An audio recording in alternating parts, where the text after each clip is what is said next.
Salutations everybody, it is Matt here today, and I can barely yell. I'm slightly under the weather, so I can't do my normal, extremely loud, spazzy intro. But I've been listening to some podcasts, in particular the Kinda Funny Gamescast, as well as the What's Good Games podcast. On top of that, I watched my buddy Dreamcast Guy make a video talking about a topic that's been just slowly crawling around the gaming community, which is, do you have to beat a game to review it? Now, as someone who loves making reviews, it's some of my favorite content to create, I have a pretty strong opinion on this. Let's just start off by saying though that there are a lot of ways to approach a review. That type of content has grown in individuality over the years, where it used to be just go to the mainstream websites who get the press copies, but as time has gone on, YouTubers have grown with influence and have cut themselves a little slice of the internet where they can solely be known for reviews. For example, Skill Up or my buddy Carrick from ACG. These are excellent content creators that got their name through data-filled reviews that also have some personality to it. And because there are so many approaches to reviews, so many ways of doing so, it's important to note that because some people may not line up with the thought that you should beat a game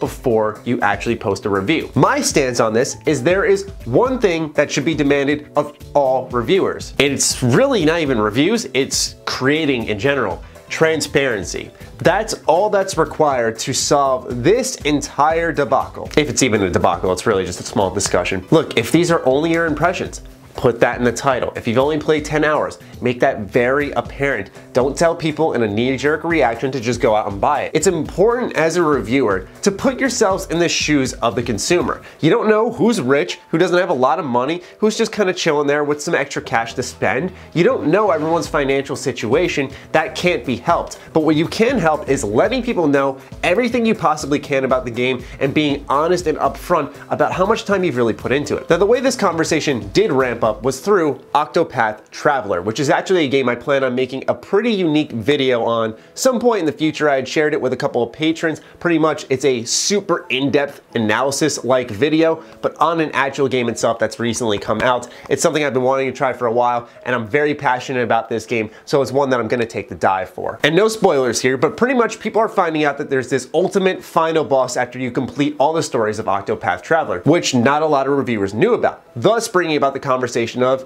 well, do you have to beat every single nook and cranny of the game in order to say, hey, I reviewed it, here are my thoughts, and you should or shouldn't spend your $60 on it. Back to my original point about not really knowing everyone's financial status, where it's important just to be transparent. But here's the other thing is that, for example, when you receive a review copy, often it doesn't come with a full guide of everything that's within the game. You can very well miss something like this final boss, this ultimate crazy endgame content, and not even know about it. I think all of us have been in a position with a game where we're playing it, we think we're done with it, we see something on the internet, and we end up going back because we actually ended up missing something. A great example for me personally was actually Zelda. There was that little island on the bottom right corner of the map I never bothered to explore, and one of my best friends had actually told me, like, yeah, it's a challenge island there, it's actually really cool, you should go try it. And after months of not playing it, I fired it back up and I got lost in Zelda for a while again. I also have a very strong opinion on another aspect of reviews. Not only is transparency important, but regardless of your position in the video game industry, if you work here, this is one of the best places to be. Even during the toughest times, this is still, in my opinion, one of the best places to be. I can't imagine a better job than standing in front of a camera talking to you folks about video games. I just can't imagine a better entertainment medium. I just love gaming.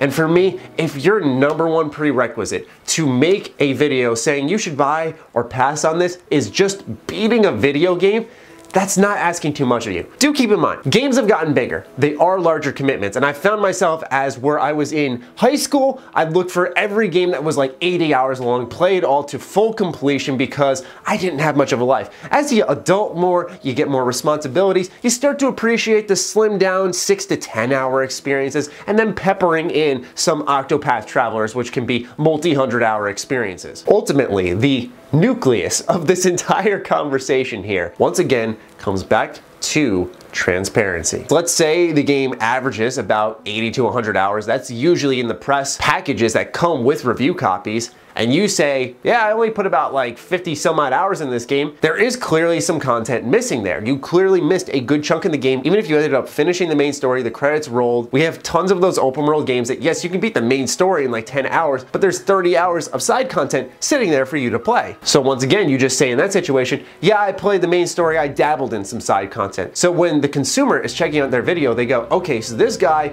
knows his shit about the main story, that's what he was here for, let's listen in on that. But when he starts talking about the side content, maybe I'll take my business elsewhere. The review niche, we'll call it, is so wide open too, despite it being a pretty saturated place for content creation, because you can be that person who goes an Octopath Traveler and plays hundreds of hours and says, here's everything people missed, and here's what I really think about the game as someone who put their whole life into it. I've always been in that mindset. I get getting reviews out in a timely fashion is a difficult task because, for example, you'll be given a week to play a 50-hour game. It's a really crunchy task. I think it's the best kind of work. It can just be overwhelming at times, if anything, but once again, I go back to that point of if that's your toughest task in the job, I think we're pretty lucky. I think most recently my Vampire review really speaks to something along those lines, because this is a game that came out on June 4th, and my review didn't come out till sometime in the beginning of July, because E3 was going on, I was incredibly busy afterwards, and I also ended up beating the game once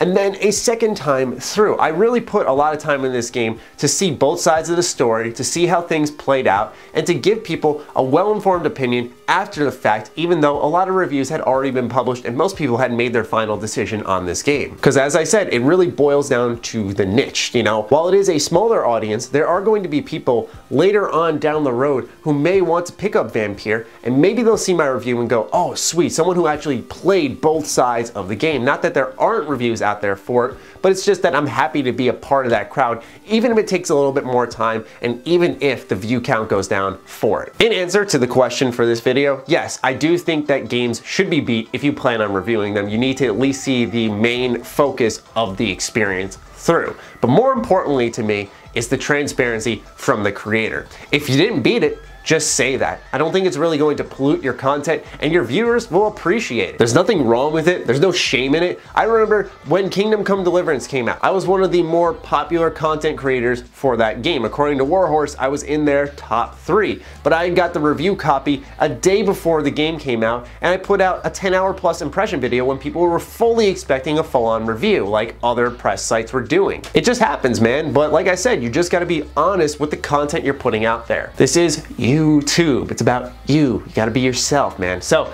transparency, that's the most important thing here, and I'd love to hear your thoughts about this topic in the comments down below, so do fire away. Other than that, follow me on Twitter, like me on Facebook. Those links are in the description down below, along with my Patreon. Do consider supporting that as it fuels all the content we create here. Stay sexy, stay active. I love you all. Peace.